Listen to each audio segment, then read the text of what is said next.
According to The Athletic, LeBron has interest in Carmelo Anthony joining the Lakers. Didn't exactly work out for him in OKC or Houston. Stephen A., yes. What are you hearing? Well, first of all, it's not that LeBron feels the Lakers need Carmelo Anthony. Mm-hmm. It's that LeBron, from what I was told, he was very upset and offended by how situations have been handled in Houston with Carmelo Anthony. He feels that he's being scapegoated and stained and sullied to some degree. Dwayne Wade feels that way as well. They did not even consult with CP3 before making the call that they made because they were, Daryl Morey is exceptional as he is. Let's call it what it is, Max. They run that organization by the numbers. The numbers tell them a lot about what they want to do, what they should do, et cetera, et cetera. Any way you slice it, Carmelo Anthony believes that LeBron believes that Carmelo is being scapegoated and stained. So as a result, he wanted to see what he could do. Now, you do have folks out there who have stated LeBron doesn't really want Melo. He just wants to make it look like he wants Melo. That's not exactly the situation. It's not that he's salivating to get Melo to L.A., but if Melo is in shape and ready to ball, LeBron would embrace that.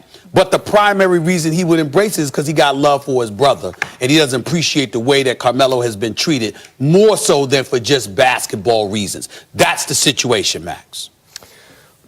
Look, it seems to me, and by the way, Stephen A., you're highly credible. When you have reported things, they come true, like they are predictive in terms of the actual news that then breaks. Mm-hmm. I have also talked to some people and heard similar things that it's LeBron's kind of sentiment toward Carmelo and the way he's been treated more than anything else. But what I have, and I understand that personal loyalty and the sense that a guy has built a certain legacy of excellent play. There's even an article recently about Carmelo Anthony's beautiful game offensively and how, the league changed out from under his feet and it doesn't work anymore. And so his kind of beautiful brand of basketball, even as ISO basketball, which is not often referred to as beautiful, but he really does make it that way, is ineffective. The problem I have with that basic sentiment toward Carmelo is it's like, I know NBA players, it's not like the NFL. They can't just, get rid of you when you're no good anymore. But it makes the NBA less meritocratic. The reason Carmelo isn't working right now is because he's not good enough. If he was good enough, he'd have a job. I mean, the fact is, and that's why I said he should go to China or go overseas to some big market where he could put his beautiful brand of ISO ball on display because it ain't working anymore.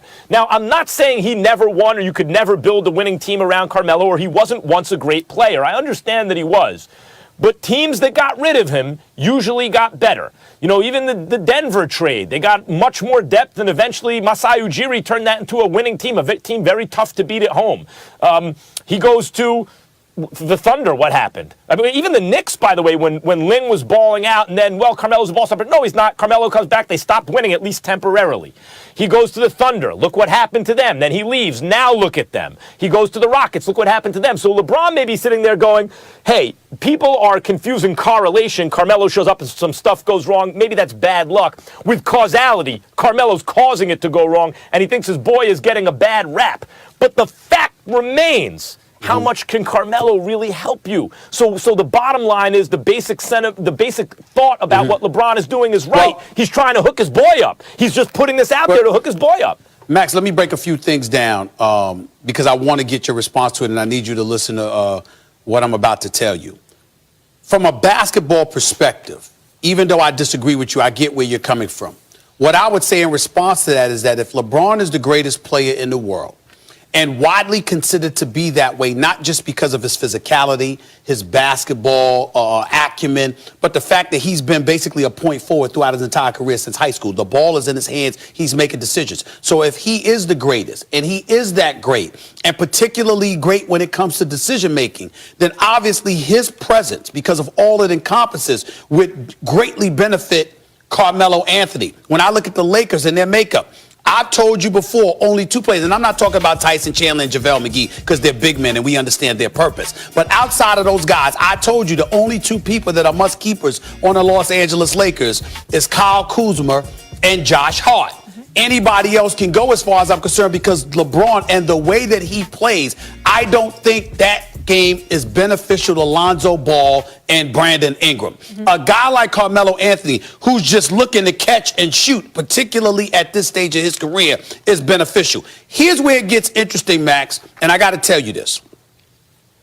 Years ago, if you remember, there was a story that it was news, it was stuff that was percolating, and I was all over the story, but I just laid off of it and left it to, the guys doing insiders on a regular basis because I'm hosting a national radio show, national television show. But, we see LeBron James, we see Clutch Sports and the great job that Rich Paul has done in accumulating clientele and, in concert with the Mark Terminys of the world, obviously being LeBron's guy, LeBron having something to do with that. There was an aspiration that existed for players to have essentially their own agency. It was supposed to be LeBron with KD, with CP3, with Melo. This is according to what I was told. CP3 and Melo basically backed out, essentially electing to stay with CAA. So what happens is LeBron, being the savant that he is, goes out on his own and does his own thing and does his own business. And the kind of things that have materialized for that are things that we'll be talking about for years and years to come because he's a pioneer and an innovator in that regard. But make no mistake about it, what's shocking to me is the reason why I'm bringing it to you is because what does it say to you? What should it say to me? What should it say to everybody? That even though from a business perspective, certain decisions that were made, you thought they were going to be made differently. Guys backed out. And as a result, here you are still looking to look out for one of your boys, who, by the way, I think can still play a little bit. I think Melo in the right situation can average 15 to 18 a game. All I'm saying to you is that the fact that LeBron would even want support for Melo out there, to me, speaks volumes about LeBron. Yeah, there's a lot there. Let me just say, first of all, Sure. 15 to 18 points a game to me is not impressive. What's impressive is how the team functions per 100 possessions. What is the point differential between what they score and what their opponents score per 100 possessions? Because that's more or less how many possessions there are in a game with that player on the floor. You can get 15 to 18 points a game and make your team perform worse in inefficient 15 to 18. Carmelo's been bad in catch and shoot opportunities from three. Hart and Kuzma should be better than him normally doing that based on his recent performance. So when you bring up like they were supposed to all get together and kind of flex their business muscle, one of the reasons, and by the way, Stephen, I want to make this very clear. I'm not going at Carmelo to troll him or to have a hot take. Although I realize, as you know on this show, you say what you think is true. Of course you're aware when what you think is true might be controversial. So if I say KD might not be a top 5 player, of course I know what reaction that gets, but it's really the way I feel about it when I do the analysis. So I'm not here trying to insult Carmelo's legacy. But I just really believe, and the evidence I believe points to the fact of the matter is, Carmelo was never quite as good as he thought he was, or as many fans thought he was. That's the reason he hasn't been able to flex the same business muscle as some of the other stars. Forget about LeBron that you mentioned. And I want to say one more thing. You said there are two guys who could get the most out of Carmelo, and I totally agree with you about this. CP3 and LeBron. Right. The Rockets or the Lakers. LeBron would be Carmelo's last-ditched hope. Like, Absolutely. If he can't do it, that means he's cooked. Whoa. Exactly.